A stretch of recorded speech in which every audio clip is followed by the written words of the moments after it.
avant que le temps ne s'écoule, avant que l'aube ne surgisse, avant que les montagnes ne se dressent et que les vallées ne soupirent, avant que l'homme ne respire et qu'aucune créature ne marche, j'étais. J'étais l'être éternel, celui qui ne connaît ni origine ni fin, celui dont la présence n'a pas de commencement.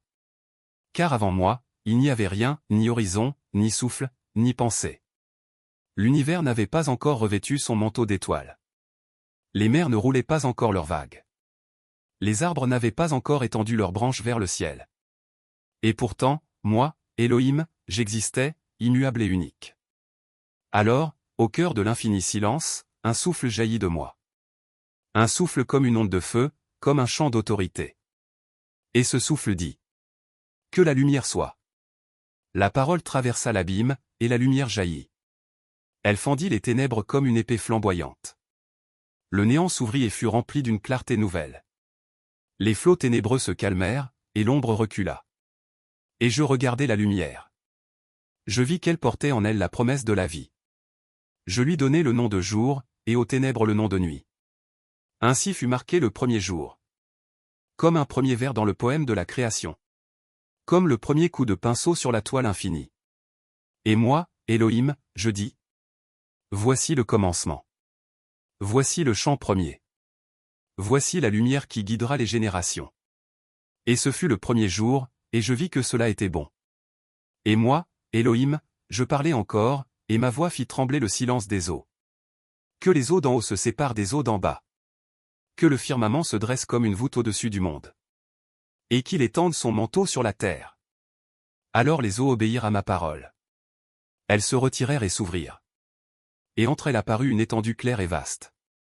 Je l'appelai ciel. Et il devint le dôme protecteur de la création naissante. Les vents commencèrent à souffler. Les nuages s'amassèrent.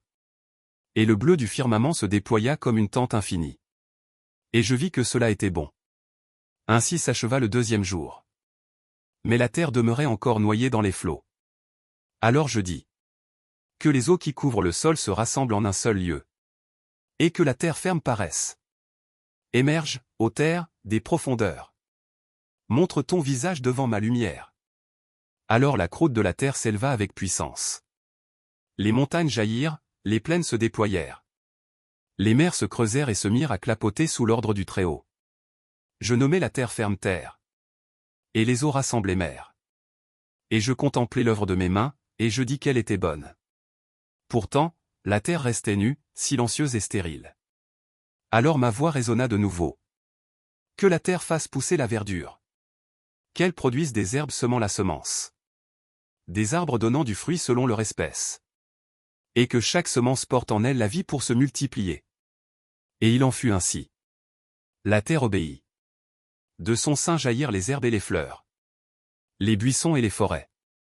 Les vallées se couvrirent de prairies. Les montagnes se vêtirent de fleurs sauvages. Et les grands arbres dressèrent leurs couronnes vers le ciel. Le vent dispersa les semences aux quatre coins de l'horizon. Et la terre commença à respirer comme une mer féconde. Et je vis que cela était bon. Ainsi s'acheva le troisième jour. Et moi, Elohim, je parlais encore, et ma voix s'éleva comme un tonnerre doux. Qu'il y ait des luminaires dans l'étendue du ciel. Qu'ils séparent le jour de la nuit. Qu'ils servent de signe pour les temps. Pour les jours, pour les saisons, pour les années. Qu'ils éclairent la terre de leur lumière. Alors la voûte céleste s'illumina. Je façonnai deux grands luminaires. L'un, plus éclatant, pour régner sur le jour. L'autre, plus doux, pour gouverner la nuit. Je suspendis aussi les étoiles. Comme des joyaux étincelants dans les crins du ciel. Elles furent innombrables, dispersées comme une poussière de lumière. Chacune portant un nom que moi seul connais. Le soleil fut établi comme un roi flamboyant. Versant sa chaleur et sa clarté sur le monde. Il guida la croissance des plantes.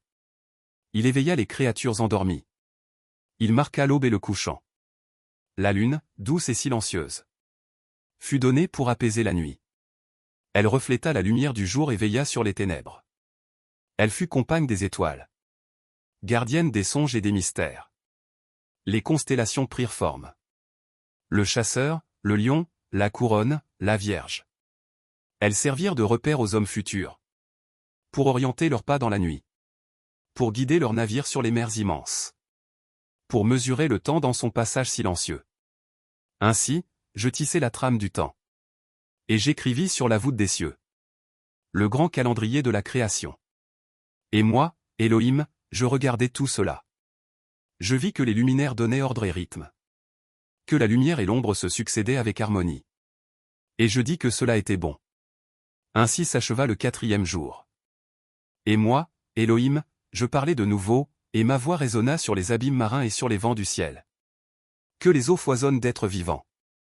Que les mers s'animent d'une multitude infinie de créatures. Et que les oiseaux volent au-dessus de la terre. Sous l'étendue du ciel. Alors les mers frémirent, et les océans se mirent à bouillonner de vie. Les profondeurs obscures s'emplirent de mouvements et de couleurs. Les plus petites créatures, invisibles aux yeux de l'homme futur, se multiplièrent comme des étincelles sous l'eau. Les poissons aux écailles argentées se mirent à bondir hors des vagues. Et les grandes baleines firent trembler les océans de leurs champs profonds. Dans les ténèbres abyssales, des créatures mystérieuses portaient leur propre lumière, scintillant comme des étoiles dans la mer silencieuse. Et les léviathans, puissants et redoutables, fendirent les flots comme des seigneurs des profondeurs. Au-dessus des flots, le ciel s'emplit d'ailes. Les oiseaux apparurent par milliers. Les uns planant comme des seigneurs des hauteurs. Les autres battant des ailes avec rapidité. Les moineaux chantaient avec légèreté. Les aigles déployaient leurs ailes majestueuses. Et les colombes volaient en signe de paix. Le ciel résonna d'un concert nouveau. Leurs chants étaient des hymnes à la gloire de la création. Et leurs cris devinrent musique pour la terre. Alors je les bénis en disant: Soyez féconds et multipliez-vous. Remplissez les mers de vos myriades. Emplissez le ciel de vos ailes et de vos chants. Et il en fut ainsi. Les mers s'animèrent comme une armée vivante. Et le ciel vibra sous le mouvement des oiseaux. Et moi, Elohim, je regardais tout cela. Je vis la danse des poissons et l'essor des oiseaux. Je vis leurs chants et leurs jeux. Et je dis que cela était bon. Ainsi s'acheva le 5e jour. Et moi, Elohim, je parlais encore, et ma voix retentit sur la terre ferme. Que la terre produise des êtres vivants selon leur espèce. Le bétail, les reptiles, et les bêtes sauvages. Chacun selon sa nature. Et il en fut ainsi. La terre enfanta une multitude de créatures.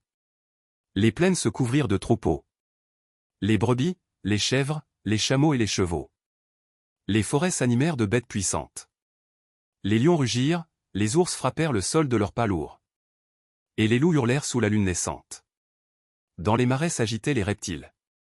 Et les insectes se multiplièrent comme une armée innombrable. Les fourmis parcouraient la poussière comme un peuple organisé. Et les abeilles, avec zèle, bâtissaient leur royaume de miel.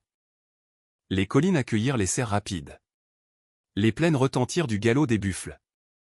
Et les vallées s'emplirent de la voix des chacals et des renards.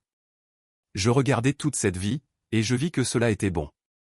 Mais alors, moi, Elohim, je prononçai la parole suprême. Faisons l'homme à notre image, selon notre ressemblance. Qu'il domine sur les poissons de la mer. Sur les oiseaux du ciel. Sur le bétail. Sur toute la terre. Et sur tout reptile qui rampe sur le sol. Et je façonnai l'homme de la poussière de la terre. Je modelai son corps avec soin. Je traçai en lui la marque de ma sagesse. Puis je soufflai dans ses narines un souffle de vie. Et l'homme devint une âme vivante. Je créai l'homme, mâle et femelle. Et je les bénis en disant: Soyez féconds et multipliez-vous. Remplissez la terre et soumettez-la. Dominez sur les poissons de la mer. Sur les oiseaux du ciel. Et sur tout être vivant qui se meut sur la terre. Je leur donnai pour nourriture toute herbe portant semence. Et tout arbre portant un fruit avec sa semence. Et pour les bêtes, les oiseaux et les reptiles. Je donnai l'herbe verte comme subsistance. Et je regardai l'homme et la femme. L'ouvrage de mes mains. Le sceau de mon image. Et je dis que cela était très bon. Ainsi s'acheva le 6e jour. Ainsi furent achevés les cieux et la terre. Et toute leur armée. Le 7e jour, moi, Elohim, j'achevai mon œuvre. Je me reposai de toute l'œuvre que j'avais accomplie. Et je bénis le 7e jour. Je le sanctifiai. Car en ce jour je cessai toute action. Et je contemplai l'harmonie parfaite de la création. Le silence sacré descendit sur le monde. Les vents se calmèrent. Les eaux s'apaisèrent. Et la terre tout entière entra dans le repos divin. Et moi, Elohim, je regardais les cieux et la terre. La lumière et les ténèbres. Les mers et les montagnes. Les étoiles et les plaines. Les oiseaux, les poissons, les bêtes et l'homme.